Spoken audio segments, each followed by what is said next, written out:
For lead generation, Performance Max is a nightmare because Google has a spam traffic problem that they refuse to acknowledge. They build up these dropship organizations, and they think they're going to monetize on the first sale.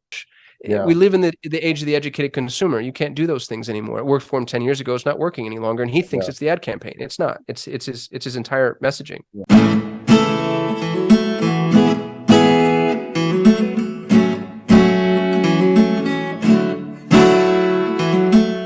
All right, all you amazing, attractive superstars. We know all the best looking people tune into this. I have a legend for you guys today. Kasim Aslam is here, and a lot of you guys know him already. But for those of you guys who don't, he is the founder of Solutions 8, which is a $100 million plus ad spend Google agency. He's also the author of the book, You versus Google. We're going to actually probably talk about that first.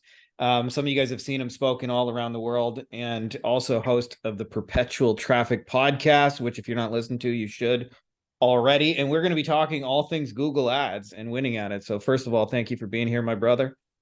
Yeah, thanks for having me, man. Appreciate you. The obligatory thank yous are out of the way. So let's talk real stuff. We were just talking briefly for a second here off air. And for most of the folks who are doing this, you're the only one I've really heard talking about this, is that we all get those messages from the Google rep and they say, hey, I got an idea for you. And as you kind of mentioned, they are not your friend. I would love for you to just kind of elaborate on this, what their goals are, and kind of what your experience has been with that. Yeah. So spot check what I'm about to say, by the way. Test this because I'd be interested if anybody finds an alternative experience. But all they're going to do is tell you to enable auto apply recommendations, maximize conversions, use smart bidding, basically scale your spend. And what most people don't know is the majority of the lower tier Google reps don't even work for Google. They work for subcontracted agencies that train these employees, and they have very specific KPIs. And those KPIs are to get you to spend more money. Now, if you're spending enough money, you could get an employee at a Mountain View. And those people really know what they're talking about. Yeah. But just because somebody has an @google.com email address doesn't mean that they're from Google. And it definitely doesn't mean they have your best interest at heart. What I will say is it can be worth it to cultivate a relationship with some of them because they've got buttons we don't have. So for instance, if you wanted to add negative keywords to your Performance Max campaigns at a point, you had to have a Google rep to do that. So there's a reason to establish and cultivate those relationships, but don't listen to anything they say as gospel. None of them run Google ad campaigns. I don't know what they're doing. They're just reading from a script they've been handed. Yeah. So yeah, you just be real careful with those folks. Yeah, and if you guys have never actually worked with or been part of in some way call centers, the turnover is crazy high. Often these people just started 3 days ago, they got a script, they know far less about Google ads than you do, and then they're just trying to upsell you because it says so on the script that this is what will help you. And so there's if you blindly trust these people because they have that @Google email, you're going to be in probably usually for a world of hurt when you get the old bill from Visa and MasterCard and Amex or whatever you're using. Dude, I swear 20% of our leads are people who are like, Google blew up my campaign. It was working fine. And then I listen to what they said, and it's sad to see, it's like a snake eating its own tail. Yeah. Yeah. And actually, one of the things I heard you talk about somewhere else was the idea that their game is to maximize the value of their inventory. They're not trying to, they're trying to get the most number of people competing for that space, which is different than your goal, which is to acquire customers profitably, most likely do that consistently, get the right people through the door. And so a lot of times it's their goals are completely different than whatever yours is. Yeah, so you picture any organic ecosystem, and you'd end up having a Pareto distribution, which means 20% of the advertisers would experience 80% of the results. That's going to put Google at a massive disadvantage, though, because it inhibits their ability to maximize the value of their own inventory. So if you think of an auction, imagine an auction where the auctioneer is, first of all, the one who profits, because generally speaking, the auctioneer is supposed to be an independent third party. So automatically, we already have this weird, incestuous, breach of etiquette. Auctioneer is the one who profits. The auctioneer knows all of the inventory that's available, everybody willing to bid on their inventory, what everybody's willing to pay, and now what you make. So it's the ultimate system for price fixing. And this is a really fun mental exercise. You can't convince me otherwise that would have to be how the system is built. you'd have to be so intentional about setting up so many safeguards to keep that from happening that there's just no way a for-profit entity could possibly build an algorithmic machine learning driven mechanism that did anything other than make sure it got the maximum amount of money from every advertiser and with the least output, right? With the least amount of inventory delivered. And so it's an ongoing, constant, nonstop race to the bottom, and we're all complicit. We're all just, running back to the power teat and we're like, please, sir, give me more. Right. Well said, my friend. I want to get your thoughts a little bit on some Performance Max stuff, but let's come back to that after. One of the things I think that is awesome that you get to see is like a bird's eye view across like many, many accounts of what's working. And I would love to hear, since you kind of like dropped a little Pareto on us and some 80-20, is what are you seeing as the 80-20 across industries, across niches, across like, everything, like, what are the common factors among your most successful accounts of people who are like basically using the Google system to win? Everything's swinging back to traditional campaigns, which is funny because hopefully you don't mind me saying this, we were the Performance Max agency. Like, we've cracked Performance Max before anybody else. We taught Performance Max before anybody else. And, everyone assumes that we're just like drinking that Kool-Aid. And when we began with Performance Max, it really was maybe one of the most miraculous things I've ever seen from a marketing perspective. Yeah. But what ended up happening is what I term as self-imposed inflation. You had the entire market at one point, we reached critical mass, and it shifted. And the analogy that I like to offer, I used to have an agency that served real estate investors. And real estate investors, for the longest time, these are the sell your house fast for cash people. Yeah. I'm one of them. They made all their bones on direct mail. Like, direct mail was 60, 70, 80, 90% of some of these guys' income. Direct mail, just like carpet bombing, whatever it was, the yellow letters, the postcards, they had lumpy mail, all these, it really brought it down to a science. They made all their money on direct mail. Well, in a 24 to 36 month period, they all swung from direct mail to Google Ads. And I was there the entire time. We were early, and then when it got saturated. Here's what's really funny is I started talking to I sold that agency in 2019, but as we were on our way out, I was talking to some of my clients about what was working for them, and they're like, we're going back to direct mail. Nobody else is sending letters anymore. And that's how I feel about Performance Max. Everybody went straight to Performance Max. Performance Max gives Google the opportunity to dictate your placements. And Google wants to sell its cheapest, least, what would you say, demanded inventory, which is all display based. And so Google's selling you the inventory it wants to sell, not necessarily the inventory that you want to buy. And so where Performance Max, when it was blue ocean, was unbelievable, now we're seeing a ton of performance in building out standard campaigns. Still use Performance Max, but build standard campaigns along the periphery. And you kind of guide Performance Max in a way, kind of guide it out of doing just what Google wants to do and into what works for you. And so, like, for ecom, man, we're building so many standard shopping campaigns, it's not funny. And then dynamic remarketing campaigns alongside it. And then, DSA campaigns alongside those. And for lead generation, Performance Max is a nightmare because Google has a spam traffic problem that they refuse to acknowledge.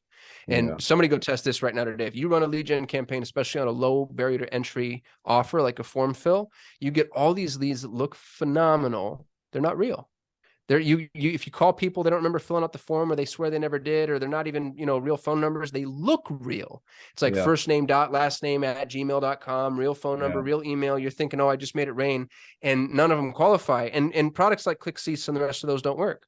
They're able to hurdle those with relative ease. And so, I read this, I think it was NYU. There was a university that did a study on spam traffic, and they found that 60 to 70% of the traffic you experience to a website is spam.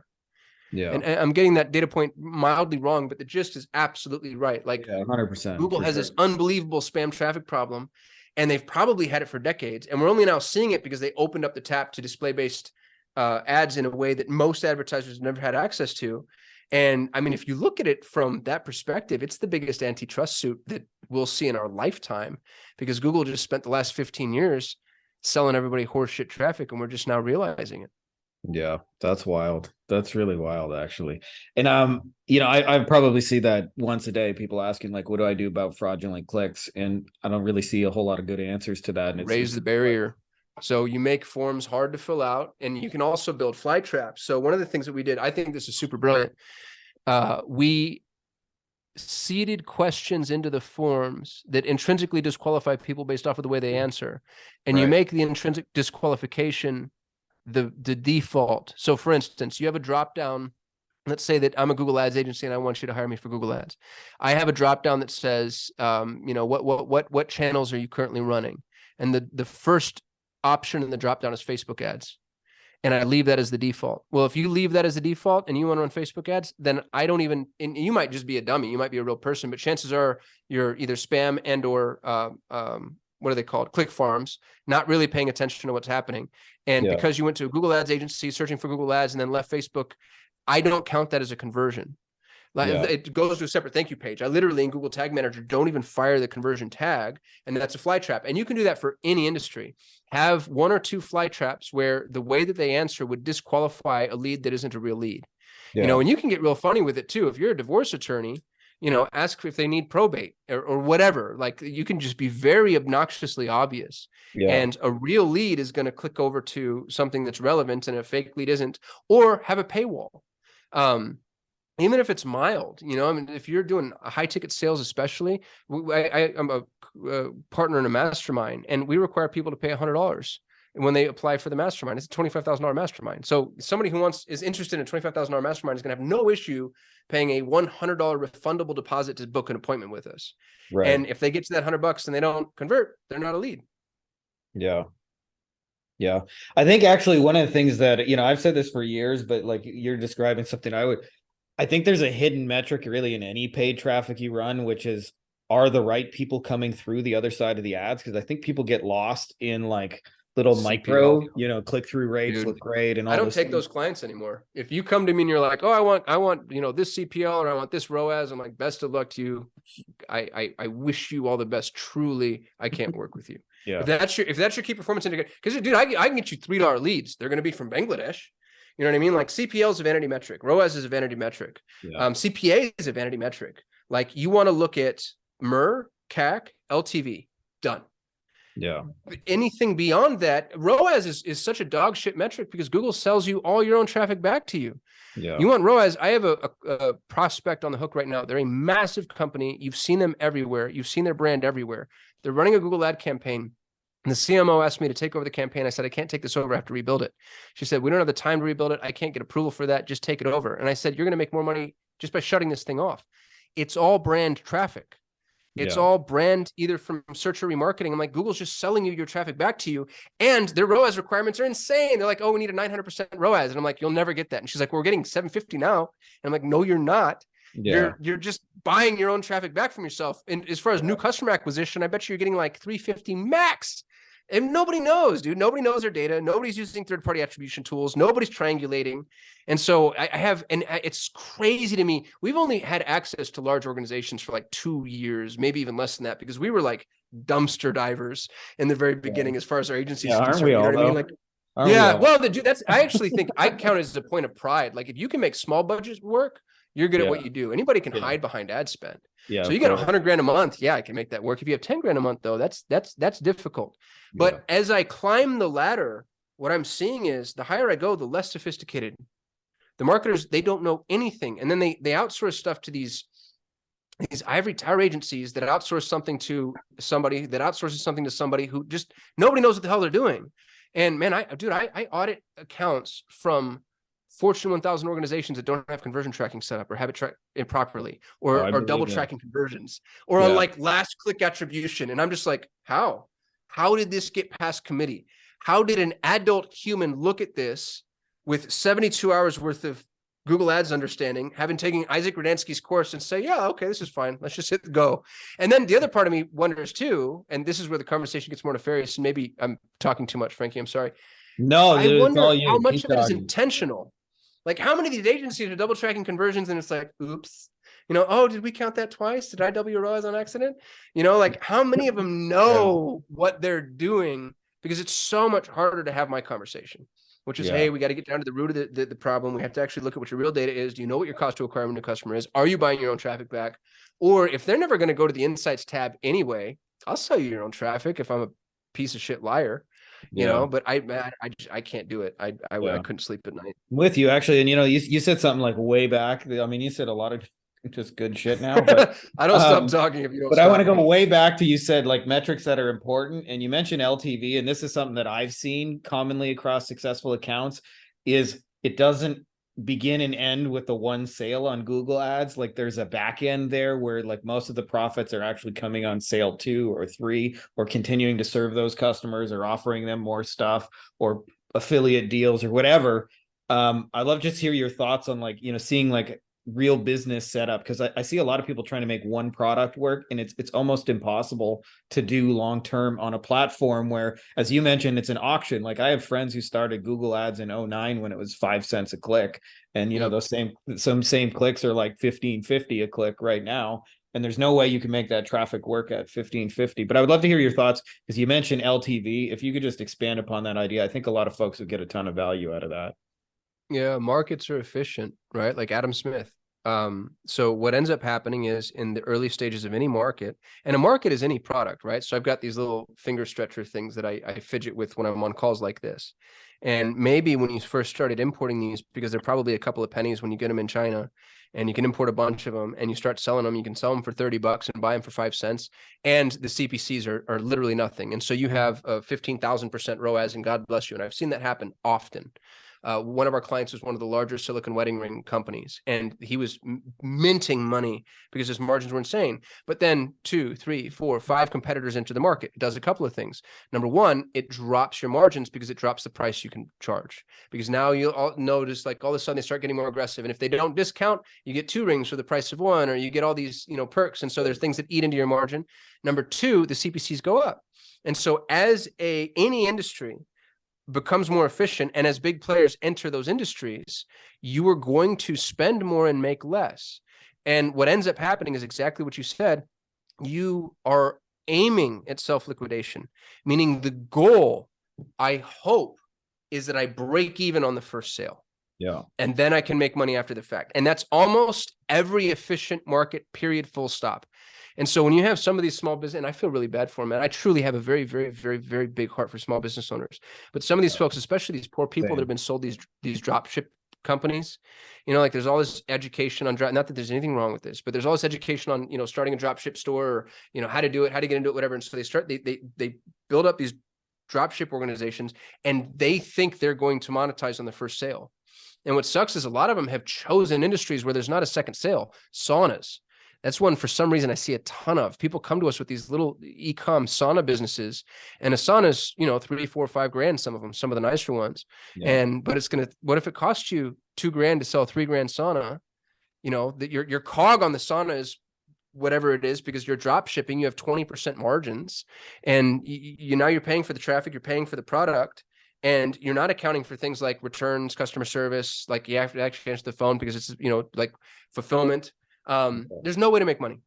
There's no way to make money. So these efficient markets they've pushed the monetization past the inflection point, which is the initial purchase.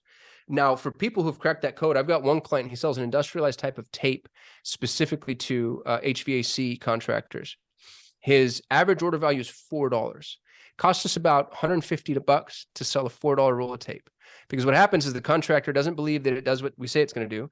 They buy one roll, and they're actually getting it for free. The $4 is shipping. So it's free plus shipping. Yeah. His lifetime value is something like 30 grand. Because once the contractor sees, like, oh my God, this actually does what we said now. And so I'm spending less than $200 to get a $30,000 customer, but it takes me, I don't know, 5, 6, 7, 8 years to make that $30,000. And some businesses, that's the other thing that's really scary too, is a lot of businesses don't have the money. Even if they see the LTV light at the end of the tunnel, they don't have the cash flow to support it. Yeah. So Google is cutthroat. You're taking your customer, you're suiting them up, putting a weapon in their hand, sending them into the Coliseum, and you're seeing if they can come out alive. And so many people just have inefficient business models. Insurance agents. I have people that come to me like, oh, I only sell life insurance. Really? Because every other major insurance brokerage uses life insurance as their loss leader, because they know if they get your life, they're going to get your home, your auto, your umbrella, etc. And so you are trying to make money on the front end, and these guys are doing it literally for free because they think that they're going to get you 10, 15 years down the line. SaaS is the same way, dude. Salesforce, we got to talk to the guy who helped build the Salesforce retention model. Salesforce is banking on a 25-year retention. Their cost to acquire a new customer assumes 25 years. They're willing to spend, and obviously they don't spend this much, but they're willing to spend 24 years and 11 months in order to earn a customer. Like, holy shit. It goes back to, I think it was Dan Kennedy said, he who can spend the most to acquire a customer wins. Yeah.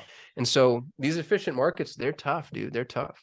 Yeah. I see that actually a lot of in the agency space. Like the equivalent of that is like we got a lot of folks running Google ads for other people. And most people are going after, in my opinion, like the wrong kind of clients, like the clients who I'll try ads for a little bit. And almost always those are the people who come out of the Coliseum and all like I got mauled by a tiger and barely came out alive kind of situation. But what ends up happening is they have clients who stay like 3-4 months. And if you simply just take an agency that can keep clients, say, a year, which usually if you keep them for a year, you're going to keep them for years and years. But let's just say 12 months, just to make the numbers easy, is they can spend 4 months to go acquire that customer. And, all these little agencies like literally can't compete because they have no retention and no back end. Before we get rock and rolling here, because I don't want to keep too much of your time. I know you got a ton of awesome stuff to do, but I would love to hear your thoughts just on Performance Max and where you kind of see the future of that, because I was a little surprised to hear you go that you see it as a red ocean now that it's had enough time to go. But I'd love to just, break that down for us. Whatever you want to say is golden. You've got no choice. You have no choice. Google flew me to their production studio in London to shoot some videos on smart bidding. Which I'm a big believer in, by the way. Everybody, when they saw me in the videos, are like, dude, I thought, my book is called You versus Google. So here I am, like, in the middle of the evil empire, building their propaganda for them. But that's part of why they wanted me, because I'm a dissenting voice. I happen to know for a fact, and this is not proprietary information, I'm not on an NDA, we're losing most everything you hold dear from a Google Ads perspective. The campaign types, the bid strategies, the attribution models, you are going to not have those. And so you can be quixotic and decide, I'm going to stay on this sinking ship, and fine, God bless you. There's those people that I actually think are going to do so with integrity. Or you can play ball. And Performance Max, I mean, dude, the fact that Performance Max, Google's two highest yielding campaign types were Smart Shopping and Google Local campaigns. They're both gone. They're gone. PMax took both of them. So Google is going to head, and if it's not under the umbrella of Performance Max, it's going to be that machine learning driven algorithmic bidding, auto optimization, smart bidding, you don't touch shit paradigm. AI so while we money for you. Yeah, while we have traditional campaign types, make hay while the sun is shining, but on a long enough timeline, I mean, dude, just look what's happening in the world of AI. It's amazing. Yeah. It's amazing. And Meta's at a certain already point, you're going to go to Google and you're going to be like, here's my domain, here's my credit card, go. God bless you. Yeah. And like, that's basically what Facebook ads are today. So, I mean, what you described is that. So the other thing I wanted to ask you is like, how, if somebody's out there and they're like, kind of like, we got a lot of folks who are newer-ish to Google ads. I mean, we got some pretty high level people too, but like, how do you approach just winning? Like, what is your Kasim's like kind of checklist of like, these are the things I need to have in place before I just go give money to the Google credit card machine? Yeah, so we've got the best Google Ads agency, not because we have buttons other people don't have. We have the best agency because we pick the winning horse. So if you're an agency, the key is picking the right clients. Pick clients that have products that are actually going to sell, that have websites that don't have CRO issues, that have a scalable model, that have solid LTV. Like, just pick the right. And what agencies don't understand, and I'm not trying to slander our collective environment, because I had a really hard time with this as a young man too. Yeah, same. A client that cancels at month 4 loses you money. Period. Full stop. And it's so easy to just be like, oh gosh, it's so hard to say no. What's funny about it though, I've heard actors say this. As soon as you start saying no, that's when the good jobs come. As soon as you start action, there's just something about it, dude. I don't know if it's like mental, philosophical, you put it out into the universe, energetic, vibration, frequency, whatever. As soon as you start saying no, people sense the lack of desperation, they sense the integrity, and that's when they want to work with you. And then the clients that you say no to might come back and say, well, what do I have to change to? And I've had a ton of those where I'm like, dude, I'm not running ads to this. And then Yeah. they're like, what do you have to do? I'm like, your website's garbage. I actually have a client that I'm working with right now, dude, 60 grand a month in ad spend. And he wants me to take over his ad campaign. And I'm about to go shoot him an email saying, you need to rebuild your website because I'm not sending traffic to this. This is horrible. Weird squeeze page, old, antiquated, kind of FU marketing approach. Yeah. We live in the age of the educated consumer. You can't do those things anymore. It worked for him 10 years ago. It's not working any longer. And he thinks Yeah. it's the ad campaign. It's not. It's his entire messaging. Yeah. Yeah. Yeah. Just pick better clients. I think actually it's funny because I get the sense we both read a lot of the older stuff. You dropped a Dan Kennedy reference in there. For me, like, specifically on the folks who are running agencies, it's like, to me, 60% of the game is client selection. If you get that variable wrong, like literally everything that comes after that is uphill. Like you said, you'll be competing with people who often don't spend money. You'll have to try and convince them to do it. They'll hand you losing assets, losing offers, losing websites, losing campaigns, losing back end, don't know how to answer the phone if you're dealing with local, don't know how to close sales, don't have reviews, don't have anything unique. And then you'll have to try and turn that into a winning horse. And what you'll discover is that, like, not that it can't be done, but there's like 20, 30 compounding factors all working against you that you have to simultaneously solve. Or, as Kasim has said, like, you can take somebody who has most of that in place and really like has all the pieces, and they just need like more front end traffic to make the machine go farther. Yeah. Yeah. What's funny is when you take the bad client and they fail, the client blames you. And what's hard to wrap your head around is they're right. Yeah. You can't take somebody like that out onto the track, cut them loose, and not have some culpability. Yeah. Like you basically enabled them. You told them, hey, I think this is a good idea. Let's go spend your money. So there's a weird trust that people have to rise to the occasion of. And I know Yeah. that sounds a little naive or, maybe kind of preachy, but I think it's just gray beard, dude. I think it's just like me being old and having done this. I'm Dude, you 17 years got in six business now. gray hairs in that Yeah. beard. I I know have you're an all old the great, dude. I've named them. Yeah. Named them after the gladiators from Spartacus. But I feel like people have it's like being a financial advisor. You have a fiduciary responsibility to the people whose money you're spending to tell them, hey, maybe you shouldn't do this. I've had clients. I had one in particular. They were a MSP. They were a software application that they were crushing life. It was amazing to see. It was a startup. We knew the guys from the very beginning, the founders, bootstrapped. They had $15 CPCs. They're signing customers on left, right, and center.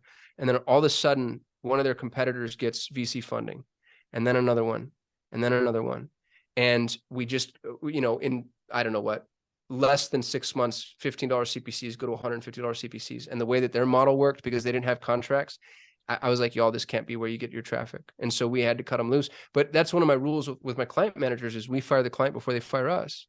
Yeah. Let them know, be the canary in the coal mine. Like, hey, this isn't working. I'm seeing that now. I don't know if you're seeing this on your end. The market is softening, like across industries. Some scary shit going on, and nobody wants to talk about it. But I'm just like, I got $100 million in ad spend under management, and I'm seeing industries that have nothing to do with each other, but the trend lines are all like, everybody's just backing up. We all want to see what the Fed's going to do, what happens with the bank bailouts. Yeah, Yeah, definitely like a timidness to the market I'm seeing too. I actually yeah, have friends, because you dropped the real estate investing reference, that have winning businesses that are like, especially because their margins are so high, they find one deal, they might make 150 grand kind of thing, and they're pulling out because they're scared of just like what's going to happen right now. So I'm definitely yeah. seeing. Dude, when the smart money waits in the wings, a lot of it is self-fulfilling prophecy. Yeah. A lot of it happens now because we've decided that it's going to happen. Yeah. So, what's horrible to say too, and this is going to sound predatory, and I don't mean for it to be, but it's going to be good for me because the little agencies aren't going to be able to weather the storm. They're all going to fall off or burn off. Anybody bigger than me is probably not going to perform as well because they're generally not niche down. And so I get to clean up all the mess from the bottom, and I get to usurp people that were previously unusurpable from the top. Yeah. So, we'll take a hit, but it's one step back for 5 steps forward. Yeah. And we're pretty lean, man. I'm sure you guys are too. So we can absorb those hits. That's not that y'all wanted to go full on Gandalf here, but if anybody's asking for advice from an agency owner, You shall not start. yeah. Get good at money. Get good at be lean. Don't go buy a Ferrari. I've got so many buddies that made that mistake. It's so easy. Dude, it's easy to hire a supercar on your balance sheet or go get the San Diego beach house or start flying private. and that's half of our world is just people that kind of like to play that, Yeah. Yeah. that By the way, optics game. speaking of, there's a company that I saw in LA, and it's for Instagram influencers, and they have a private jet that is parked. It doesn't go anywhere. You And just you go for take like pictures. $300 an hour or something, you can go and you take pictures and you send post on your Instagram. Look at us about to fly It's private. so obnoxious, Great. man. You can Like, get, great. dude, you can lease a Lamborghini for like $2,000 a month. Like it's not even that much money, in the Yeah. grand scheme of things. Yeah. But when you do that and you play with leverage and you spend money you don't have, then when the market does take a shit, even if you survive, it's way more stressful. I just get to sit here, with my little Hyundai and know like I can write out whatever. I can fire clients that are bad clients. I can make hires other people can't make. That's the other thing I'm going to do is I'm going to go on a freaking hiring spree. Like it's going to become open season on the best labor in the world. Yeah. 100%. I want to backtrack just for a second, then I won't keep you much longer. But you mentioned like kind of like what I would call like, which is a rare thing in this marketing business, which I would call like integrity, which is like telling people often what they don't want to hear, or like just telling them the truth and putting aside like, okay, yeah, there might be short-term monetary gain, but like doing what's right in the long term over and over, which always like you said like literally just saying no to like a bunch of low value isn't going to work kind of shit, and almost always it like just magically, however life lines it up, brings you like kind of higher value stuff. I don't know where I was going with that actually, other than just I thought that was a really good idea of the sense of like, really like what I would call that is like kind of like Jay Abraham's, strategy of preeminence of like, I'm only going to do what's best for you long term. And actually putting that. And the other thing too is that I wanted to mention, just based on what you said, like you're absolutely right. Like, the wealthiest people are made during recessions, and it really sucks. And I don't wish it on all the folks who are probably going to be you know, could have a really hard time in this. But as you mentioned, for those of you guys who stay on top of this, the opportunities are unmatched. Like Kasim mentioned, cheap labor, you get all the best clients, all your competitors drop out. As Dan Kennedy says, like it's only when um the water goes down that you see who's really naked under the tide, meaning like it's only when you see hard times who you see had like really inefficient business models and things that were broken that market factors kind of covered up. But when it got hard, and like I think you're right that we'll see a lot of death of the little agencies. I just want to add, Kasim, for those of you guys who are like getting into Kasim's world for the first time or want to get more of him, what do we do next? Should we get your book? Should we go? YouTube channel? You can have the book for free. You can go to solate.com/free-book. I'll If you put a want to buy link it on to it as Amazon, well. yeah, I'd love for you to buy it on Amazon because then you can give me a review, but you can have it. It's my gift.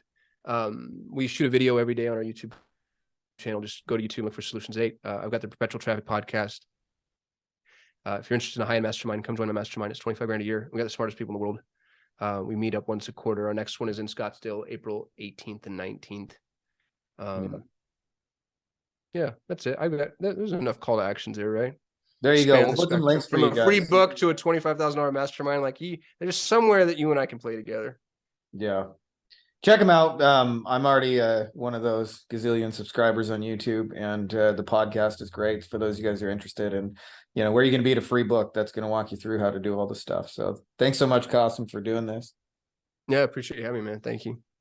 Hey guys, if you like this video, you'll also like my book on Amazon called Beyond the Agency Box, which you can also find by my name, Frankie Finn, and it's got a lot of awesome reviews. And it really just goes deeper on a lot of things we're talking about, everything you need to grow and start a lifestyle agency, from the stages you'll go through to getting clients, to how to create winning offers, to high value deliverables, to wowing clients, to building teams, to building systems, and building a boring factory that's like a 7-figure money machine for you. So if you're interested, I put links for you in the video description, as well as it'll be in the pinned top comment below, and make sure to check those out.